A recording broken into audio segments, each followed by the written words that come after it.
มันกันได้อันนี้ทั้ง4คนผูก นอนได้4 คนนะ เบิดซะบ่บ่ได้ขันห้องบ่ บ่ เราบ่ได้คันห้อง แสดงว่าน้องเพิ่นนี่ก็ยังนอนน้ำพ่อน้ำแม่ตัวนี่ แม่นบ่ ยังนอนน้ำพ่อน้ำแม่ เตียงน้อยๆนะครับหอมใส่ปลาใส่ร้อนกลางคืนยุงบ่ลายบ่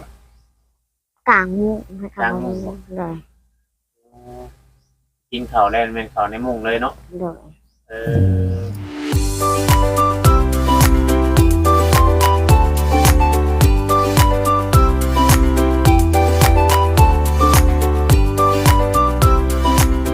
สวัสดีและสบายดีพ่อแม่พี่น้อง FC ที่ฮักแพงบ่ว่า FC ฝั่งลาวฝั่งไทยแล้วก็ต่างประเทศพี่น้องเอ้ยเนาะมาพบพ่อกับช่องบ่าวจอยซาแนลอีกแล้วพี่น้องเอ้ยเนาะมื้อนี้บ่าวจอยก็ได้มาหาทางน้องเวิร์นที่ว่าเพิ่นเอิ้นว่าท้องใหญ่นะพี่น้องแล้วก็เป็นม้ามอ่ะนะเนาะแบบว่าต้องเปลี่ยนเลือดอยู่ประจำอะไรพี่น้องเนาะ4 เดือนไปเปลี่ยนที่4 เดือนไปเปลี่ยนที่1พ่อแม่พี่น้องก็น่าสงสารน่าเอ็นดูเนาะพี่น้องเพราะว่าน้องเพิ่นก็อายุหลายแล้วแหละอายุแต่ว่าน้องเพิ่นตัวน้อยแต่ว่าอายุ20 กว่าปีหรือ20 ปีหรือ21 ปีนี่แหละพี่น้องเนาะเพิ่นก็ครอบครัวก็ทุกข์ยากนี่แหละพี่น้องเนาะก็ต้องการความช่วยเหลือเนาะก็เลยมาถ่ายให้พ่อแม่พี่น้อง FC ได้เบิ่งได้ชมหรือว่าจังไดก็วอนผู้ใหญ่ใจดีใจบุญเนาะถ้าว่าได้เห็นคลิปนี้ก็ถ้าว่ามีใจบุญใจศรัทธาก็อยากให้ช่วยเหลือทางน้องเพิ่นเนาะพ่อแม่พี่น้องก็น่าสงสารเพราะว่าถ้าว่าหมดเลือดแบบว่าน้องเพิ่นเติมเลือดขาดเลือดมาเลยที่ว่าเพิ่นนัดเพิ่นนั่นน่ะก็เมื่อยแบบว่าใจชิรุที่ขาดนะพี่น้องก็น่าสงสารมนุษย์คนหนึงนะพี่น้องเนาะจังไดก็ฝากพ่อแม่พี่น้อง FC ทุกท่านทุกคนที่เข้ามาดูมาชมเนาะก็อยากให้พิจารณาแล้วก็ถ้าว่ามีผู้ใหญ่ใจดีใจบุญสวยมากก็ดีคือกันพี่น้องเนาะเพราะให้น้องผลต่อชีวิตไปอีกต่อเลือดไปเนาะก็เขาจังไดก็ไปเบิ่งไปส้มน้ำกันเลยกับน้องเวิร์นเนาะเพราะเป็นน้องมาจากซาเสียเวลาที่ว่าน้องผลทองโตแล้วก็ม้ามกินเลือดแล้วก็ไปต่อเลือดทุก4 เดือนไปต่อที่พี่น้องเนาะไปเบิ่งไปส้มน้ำกันเลยมาจากซาเสียเวลาพี่น้องเลยทางหมอจอยก็อยู่ทงไห้ทงนาคือเก่านั่นแหละมื้อนี้ก็ได้พี่น้องเลยเนาะนี่แหละพี่น้องเลยเนาะเถียงไห้เถียงนาเพิ่นก็มาอยู่แบบนี้แหละพี่น้องเลยเนาะอยู่บอกมุงหญ้าครึ่งนึงสังกะสีครึ่งนึงอย่างละครึ่งบ่มีให้ผ่าพี่น้องเลยทางน้องเพิ่นก็ได้ไปเบิ่งไปชมนำกันเลยไปขึ้นเบิ่ง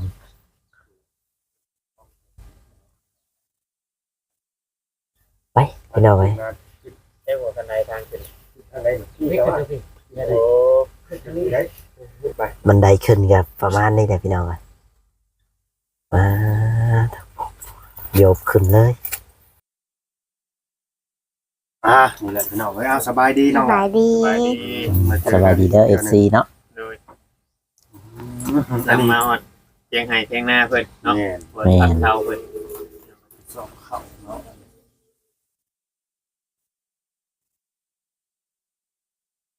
นอนนำกันแต่คนนั่นเตียงนี่แอนน้องเบิด 4 คน 4 คน เลย โอ้4 คนนะว่าเราเอ้ย ไปนอนกันได้อันนี้ทั้ง4คนผูก นอนได้4 คนนะ เบิดซะบ่บ่ได้ขันห้องบ่ บ่ เราบ่ได้คันห้อง แสดงว่าน้องเพิ่นนี่ก็ยังนอนน้ำพ่อน้ำแม่ตัวนี่ แม่นบ่ ยังนอนน้ำพ่อน้ำแม่ เตียงน้อยๆนะครับหอมใส่ปลาใส่ร้อนกลางคืนยุงบ่ลายบ่ กลางมุ้งให้เขาเลย กินข้าวแล้วแม่นข้าวในมุ้งเลยเนาะ เลย เออน อนเอาหนูบ่ห้องสนั่นบ่กลางคืน บ่ บ่มีเนาะเป็น EP 2กับแม่พี่น้องเอ้ยบุกมาเข้าเถียงนาน้องเพิ่น รถฮอดเที่ยงไหนคือเที่ยงนาเนาะ แม่ มีตู้ลำโพงอีกน้องเพิ่นก็มักฟังเพลงคือกันบ่มักม่วนคือกันบ่น้องห้องเพลงได้อยู่ที่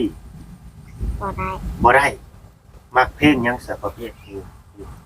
เพลงเทียนลำมักแบบใดสตริงลูกทุ่งหมอล โดย ำได้เบิดทุกแนวเนาะ โดย สายปาร์ตี้ก็ได้พอ ได้ เออ มักเฮฮาติ ได้ครับสายปาร์ตี้ ข้างในถึงรูปแบบนะว่าง่ายๆซะแต่ว่าห้องบ่ได้เนาะ โดย ฟังในมวนอีตาเดิงพี่น้องเอ้ย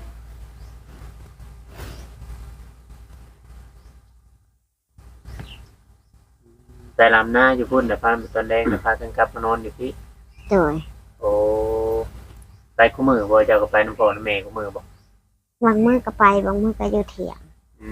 ล้างมือกับเขาเที่ยงอยู่นี้ โดย โอ้ อยู่เถียงผู้เดียวบ่บางมื้อน่ะ โดย เฮ็ดหยังอยู่เถียงนี่นึ่งข้าวนึ่งน้ำท่าพ่อแม่บ่ เฮ็ดกินได้อยู่ ไปกินได้อ กิ ยู่ นก็ได้เนาะ หนึ่งเขาก็ได้ หนึ่งข้าวก็ได้ อ๋อ แต่บ่อยากเฮ็ดมันหนัก อืมนัก ตัวใดอันเรียกเว้าบ่ง่ายจ้ะเนาะ โดย ตัวใดเฮาเฮ็ดได้แล้วเฮ็ดแล้วเฮ็ดบ่ได้ก็ไว้ปล่อยแม่เฮ็ดตักน้ำมายังนี่เนาะ โดย น้ำทำยังนี่ไว้ปล่อยแม่ นะนี่ไปใส่ทางไหนซะนะเอาน้ำมาใส่มาใส่ ห่วย ใส่น้ำห้วย โดย ใส่น้ำหวยน้ำหนอง เป็นน้ำห้วยพี่น้องเอ้ย ใส่น้ำห้วยอาบน้ำห้วยต้องใช้ชีวิตแบบบ้านๆใส่น้ำธรรมชาติเอา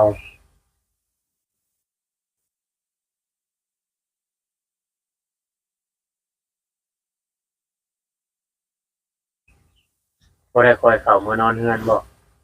บ่ จนแล้วเข้าคุณบ่ตัวแล้วดำนา แล้วดำนาบางเทื่อก็บ่ได้มื้อ เฮ็ดที่เจ้าไปขายน่ะเฮ็ดนั่นไปหาเจ้าบ่ พ่อแม่บางเทื่อก็ โอ้ ไปหาเอง อืมแต่หาได้อยู่ก็หาเฮ็ดนี่เนาะ ได้ ได้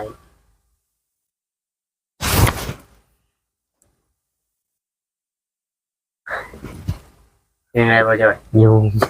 ยุงครบ แม่น เออ หวานบ่อยู่บ่ เนาะ เงินว่า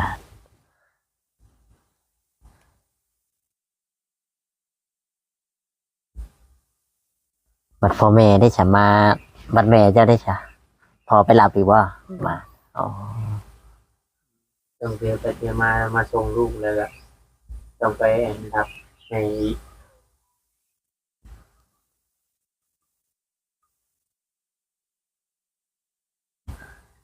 ก็มาอยู่แบบนี้นะหนึ่งเข่าแล้วบอล ย่าง เจ้าบ่สิหนึ่งทาง โดย เออก็ยามมียามมีงานเนาะเพื่อคนสีเลิกดำให้ดำนายืมคำเลยนะพี่น้อง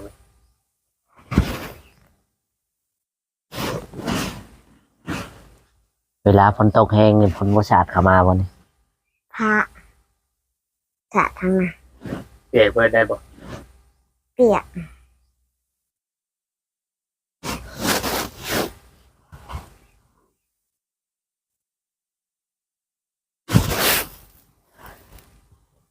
คน4 คนในมุ้งพื้นเดียวนี่นะจะนอนนะ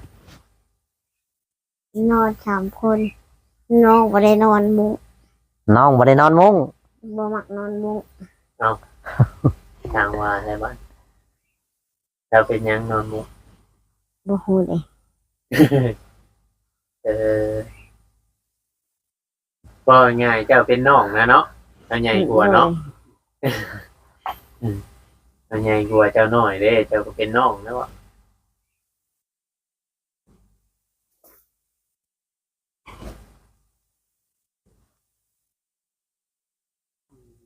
น้องพี่น้องเนาะคือว่า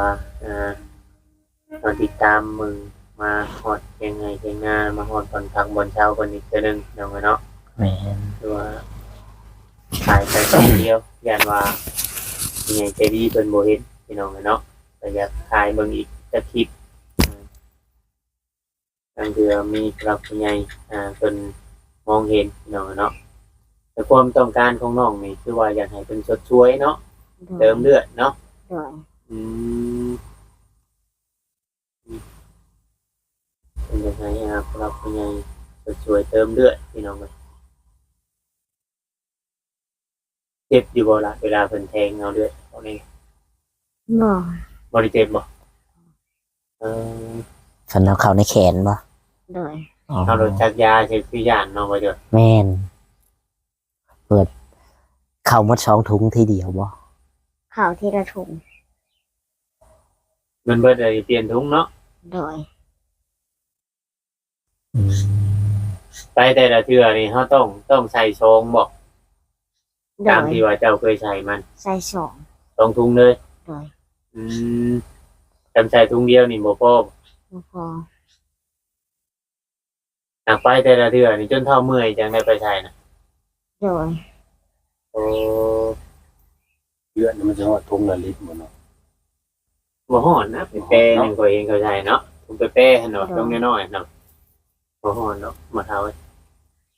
แต่ว่าง่ายๆว่าเลือดที่เป็นเติมเข้าไปให้น้องนี่เป็นเลือดใหม่แบบว่าสารอาหารเลือดนี่มันยังมีอยู่นะโปรตีนเนาะอันเพิ่นเอาตัวนี้เข้าไปแต่ตัวเก่ามันสิถ่ายเทออกที่ว่าซุมน้องเพิ่นตกใจเลยว่าเวลาเอาเลือดเข้าแล้วมีเลือดออกอะนะตัวเก่านี่มันสิถ่ายเทออกมาเลยเพราะว่ามันอาจจะเป็นแบบว่าเลือดมันบ่แม่นเฮาผลิตเองเนาะร่างกายเฮาบ่ได้ผลิตเองหั้นนะ อืม อาจจะเกี่ยวกันได้พี่น้องว่าเฮาก็บ่ฮู้มีแต่อันเพจหมอเพิ่นนั่นแหละสิคอมเมนต์เข้ามาเนาะว่าแม่นแบบไรเฮาก็บ่จัก แม่น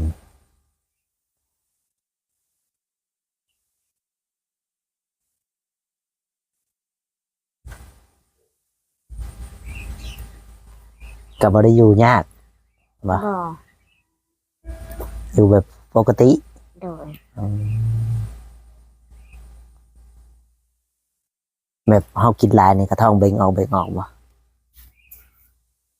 จำนี่นะแต่กี้นี่เบ่งอยู่บ่แต่ยังน้อยกว่านี้นะเป็นแบบนี้บ่ต้องจัง ก็แบบนี้ โอ้คันใหญ่นี่แฮงสิใหญ่ขึ้นนั่นนี่เนาะบ่เฮาใหญ่กว่านี้นะ บ่ใหญ่แล้ว ฮะ บ่ใหญ่แล้ว แม่น บ่ใหญ่แล้ว 21ปีแล้วเนาะ เนี่ย เออ ปียังสามีแล้วพี่น้องเอ้ย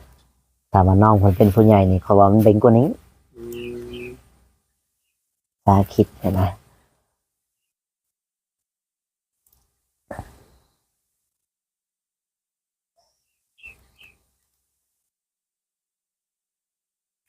อยากใหญ่กว่านี้อยู่บ่น้องเบิ่น โดย อยากตัวใหญ่กว่านี้เนาะตัวใหญ่ตัวสูงกว่านี้ แบบไปเด่นน้ำหมูน้ำยางได้เจ้าเด่นกับเด็กน้อยบ่คือเด่นกับคนรุ่นอายุชาวปลายปี ดื่มได้เบิด เด่นได้เบิดนำผู้น้อยผู้ใหญ่ โดย เข้าได้เบิดนะเนาะ แม่ คนน้อยก็เล่นได้ เขาก็เอิ้นเอื้อยบ่หรือว่าเอิ้น เอ้ยเขาก็เอ้ย อ๋อ คันเขาเอิ้นเสี่ยวเอิ้นหยังนี่หายเขาอยู่บ่บ่หาย ที่ว่าคนน้อยคนยังเถื่อเขาบางเด็กน้อยเขาบ่ได้จักได้เนาะ แม่ ว่าอยู่หลายเขาบ่ฮู้บ่บอกนะ บ่โตว่าเต็งไป แม่ บ่ฮู้อีหลี บ่ฮู้บ่ฮู้หรอก เคยมีอยู่บ่คนเว้าโตว่าเต็ง มี เพราะว่าเด็กน้อยอันสิประมาณอันอายุ7-8ปีเนาะว่าจำนี้เนาะ แม่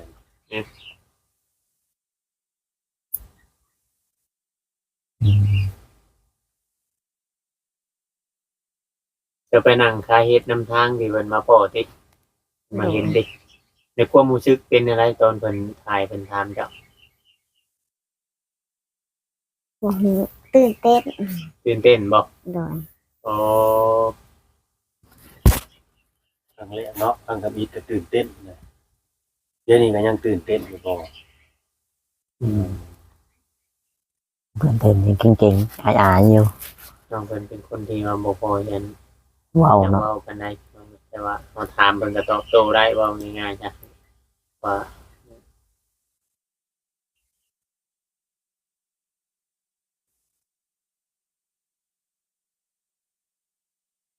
บ่ได้ไปหาบ่เฮ็ดมื้อนี้มันบ่ออกบ่ มันบ่ออกนะ เรียนว่ามีเย็นงงมายังออกผมมีรอบช่วงนี้เนาะมันออกเป็นช่วงเฮ็ดเนาะ โดย แต่ถ้าเฮ็ดออกเฮ็ดโดยแนวทางนี่เนาะหอยยางเราได้วานแทน ต้องไปหาน้ำพุเนาะหาน้ำข้างทางนี่แล้ว หามาแล้วก็ไปขายเองบ่แบบผู้ใดหามาก็ไปขายโลด โดย อืมเจ้าก็รู้จักบ่ว่าราคาเท่านั้นเท่านี้ รู้จัก เบิดนะบ่จอยแบบว่าเราก็เป็นผู้ใหญ่ผู้หนึงเลยเนาะ อืม แต่ว่าร่างกายเราบ่นั่น ตัวเล็ก แม่ ตัวน้อย แบบเขามาซื้อเขามาถามเขาถามอายุนำบ่หรือว่า บ่ ตอนนั้นน่ะเพิ่นมาเฮ็ดอันเจ้าน่ะเพิ่นบ่ได้จักอายุเจ้า20ปี บ่ฮู้ เจ้าบ่ได้บอกเพิ่นบ่ เพิ่นถาม อ๋อเพิ่นก็คิดว่าเด็กน้อยแล้วเนาะ โดย เออ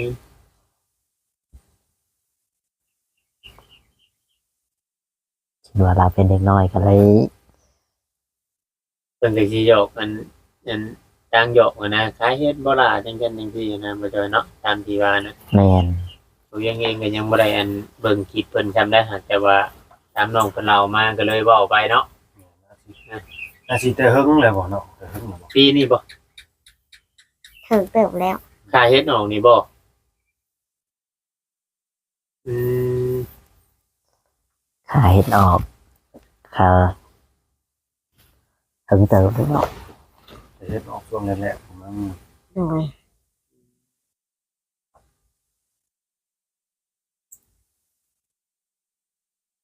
แล้วก็เพิ่นมารอบสองบ่วันนี้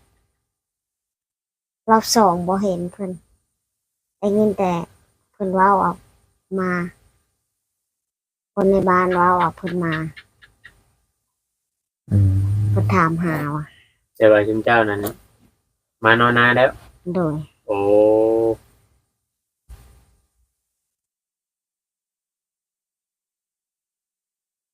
ที่เพิ่นเอาเงินให้ครั้งแรกบ่ โดย อ๋อ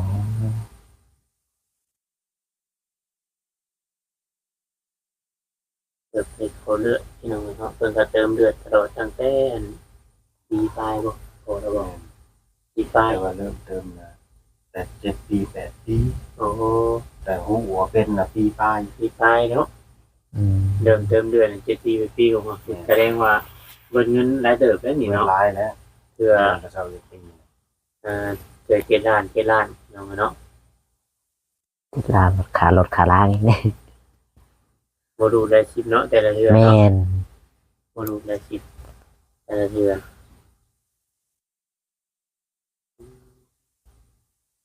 สำคัญหาเงินชื่อเขาชื่อน้ำนี่ก็พูดหนึงอีก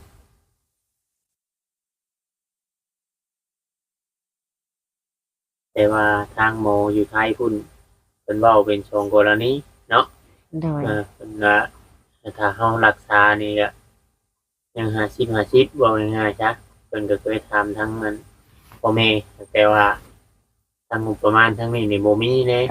น้องเลยก็เลยบริการตัดสินใจ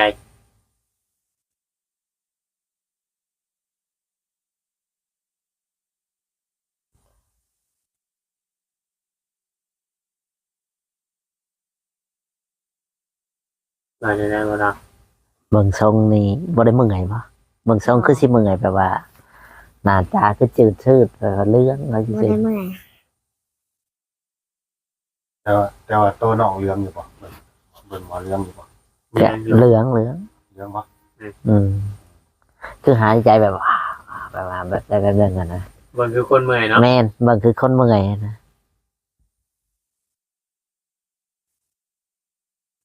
บ่จนต้นอันแบบยามันยังนี่บ่ได้กินบ่ยาคุมื้อนี่น่ะ บ่ได้กิน เห็นว่าเพิ่นมียาบำรุงมายังให้ตอนเจ้ามาแต่ห้องหมออยู่ไทยเพิ่นมีบ่มียาบ่ บ่ได้มีเนาะ โดย เพราะมีแต่ว่าไปใช้เลือดแต่ซื่อ โดย บ่ให้ยาบำรุงมากินเพิ่นบ่ได้แนะนำบ่ว่าจะไปซื้อยานี่เด้อมาบำรุง บ่ แสดงว่าเพิ่นบ่ให้กินที่ซะเนาะมีแต่ไปเติมเลือดอย่างเดียว โดย แต่ถ้ารักษาก็คือรักษาไปเลย อืมมันได้เติมเลือดอย่างเดียว เพราะว่าน้องเป็นนั่นนี่บ่ได้แม่นเป็นมาปี1 2ปีแล้วพี่น้องอ่าว่าหัว20ปีแล้วมั้ง ชาวปีได้อย่างน้อยกันกว่าปีหนึงเนาะ 20ปีแล้วเนาะเป็นมาคือว่านานพอสมควรเลย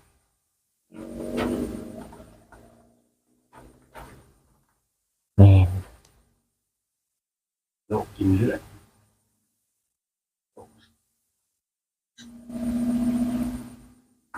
จะมันกินที่ซังแหน่และคนจังบ่เนี่ย แบบมันร่างกายเฮาแบบ มันเลี้ยงบ่ได้นะ เนี่ยส่วนได้กับบ่ใหญ่เรื่องน้อยไปเบิดก็จะว่าใจใหญ่ แม่นบ่ได้ท้อกับชีวิตบ่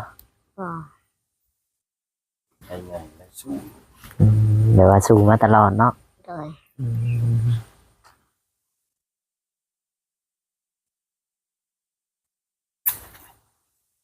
ดูว่าเราก็สู้มาตั้งแต่1 ปีเนาะถ้าป่านนี้ เดี๋ยวพ่อแม่ในจุดสำคัญเลยว่าเพิ่นบ่ได้ปะเด้ แม่น เพิ่นพาเติมพานั่น สนเนาะบุกบืน คือเราเว้าแหละว่านั่นเกือบจะพื้นอยู่ห้องหมอใช้โอเคเนาะ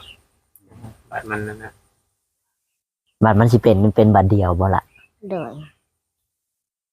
เป็นเลยงับๆลงรถ ตั้งตัวนำบ่ทันเมื่อยเด้นะอันนี้ก็บอกพอเวลาเป็นมา โดย รู้สึกในตนในโตแหละบอกพ่อบอกแม่เนาะ โดย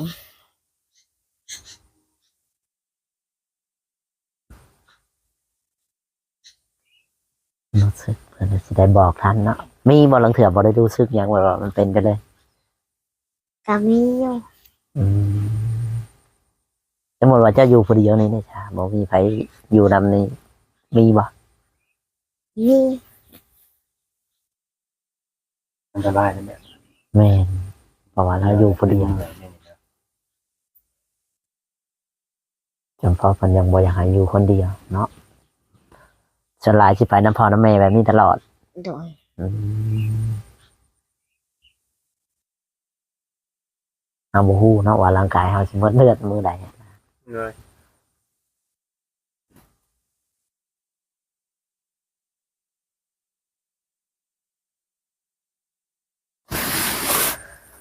พอผมจะพื้นนี่นอนพากันนอนเนี่ยครับผมไม่ใช่นี่ 3 ผืน คือที่นอกที่นอนเลยคือมาเห็นมีคือมีแต่ฉาด ปูผ้าอันนี้แหละ แม่นภูพานี่ โดย เป็นเท่านั้นแหละเราจะ เจ็บตนเจ็บตัวก็นอนกัน บ่ เป็นซินเนี่ยเนาะเป็นซินเลย เคยนอน เนาะคือเรื่องราวของชีวิตเป็นอะไรเกิดมาพี่น้องอันนี้ แม่น มีพี่น้องเบิ่งนี่เนาะ คณะสงสารนั่นแหละ นี่ กระทืบไปกะกระทืบไปกะบ่ฮู้ แม่นแม่น ตัดมาตกอยู่ในแบบว่าก็กลัวที่ว่าทุกข์ยากแน่นะของแม่มาถ่ายเป็นคืนหนึ่งนะเช้าให้เช้าหน้าเนี่ยนี่ถ้าผู้มีเงินเนี่ยก็ทั้งนอกก็น่าจะมีโอกาสหายไปรักษาตลอดแต่สิได้ไปรักษาแล้วนะ แม่น แต่นี่ลำพังเงินสิเติมเลือดเนี่ยก็ยัง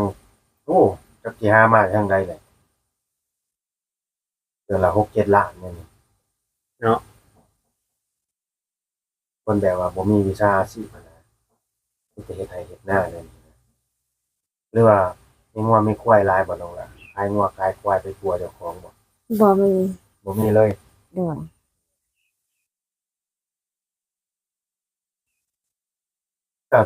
มันก็บ่มีหยังแหละเฮาก็ที่ว่าเขามาถ่ายมานำเสนอกันมีแต่ ขอความเมตตาสงสารจากผู้ใหญ่ลูกซี่ แม่น ทั้งหลายเนาะผู้รักผู้ใหญ่เมตตาเด็กหน่อย ตัวนี้หน่อยคนหนึงที่ว่ามีโรคที่ว่าโรคร้ายอย่างนั้นนะคอยลุมเล่าเป็นให้สุขภาพร่างกายบ่แข็งแรงแล้วก็ตัวน้อยบ่คือคนอื่นเขาฝาก FC ไว้ทุกคู่ทุกคนเนาะที่เขามาดูมาชมช่วยเหลือแหละพี่น้องเนาะฝากกดแชร์แล้วก็เมตตาเนาะเป็นทางบ่าวเวียงไซหรือบ่าวจ่อยก็ได้ที่กันนั่นแหละพี่น้องเพราะเพียงแต่ว่าได้ช่วยเหลือเนาะผู้ใหญ่ใจดีทางใดก็ได้ ทุกช่องทางเนาะ แม่น แม่น เดี๋ยวว่าเห็นเดี๋ยวว่าทางใดทีมงานใดเป็นการบุญเนาะพี่เนาะ แม่น อะไรว่าเป็นเห็นในคลิปว่าง่ายครับก็สิให้ทางใดเป็นการบุญก็เพื่อแต่พี่น้องพอช่วยเหลือเนาะพยายามนี่ก็คือว่ายามเวียกเนาะหาเงินหาหยังก็บ่ทวงบ่ทันแหละเพื่อที่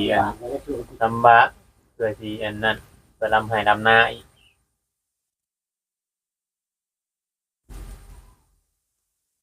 ก็สิประมาณนี้แหละบ่ล่ะ แม่น ก็สิสร้างเงินแล้วพี่น้อง แม่นเพราะว่าเขาก็จะได้อันประตูกลับแล้วบ้านนี้มันคำแล้วพี่น้องเนาะ สู้ๆเด้อน้องหลานเด้อ โดย เป็นกำลังใจให้เนาะไว้ช่วงให้เศร้าให้หายเนาะให้มีผู้รักผู้ใหญ่เพิ่นมองเห็น แม่น ตาเจ้าเนาะเงินมาเงินมือก็มาสวยเหลือเจ้าหั่นล่ะเนาะตามเลยแหละพี่น้องเอ้ยเนาะเอาสบายดีนะ สวัสดีโอเคเนาะพ่อแม่พี่น้องทางมอจอยก็ได้มาพูดคุยกับน้องเพิ่นเป็นที่เรียบร้อยพี่น้องแล้วถ้าว่า FC ท่านใดอยากช่วยเหลือเพิ่มเติมมาอยากช่วยเขาเลือดให้น้องเพิ่นก็ยินดีเนาะมอจอยสิเป็นสะพานบุญให้หรือว่าจังไดก็แล้วแต่ว่าให้พ่อแม่พี่น้องได้เบิ่งได้ชมเนาะเพราะว่าทางน้องเพิ่นก็น่าสงสารแบบว่าคนอายุ20กว่าปี แต่ว่าก็ยังตัวน้อยอยู่คือเก่านั่นแหละพี่น้องเนาะก็ขาดเลือดแล้วก็ขาดหลายๆอย่างอะไรพี่น้องเนาะจังไรก็ฝากพ่อแม่พี่น้องกดไลค์กดแชร์กดติดตามให้กำลังใจในอยเด้อพ่อแม่พี่น้องเนาะถ้าผิดพลาดประการใดก็ขอโทษขออภัยไว้ตรงนี้ก่อนพี่น้องเนาะทางหมอจอยก็ได้กล่าวคำว่าสวัสดีและสบายดีเนาะ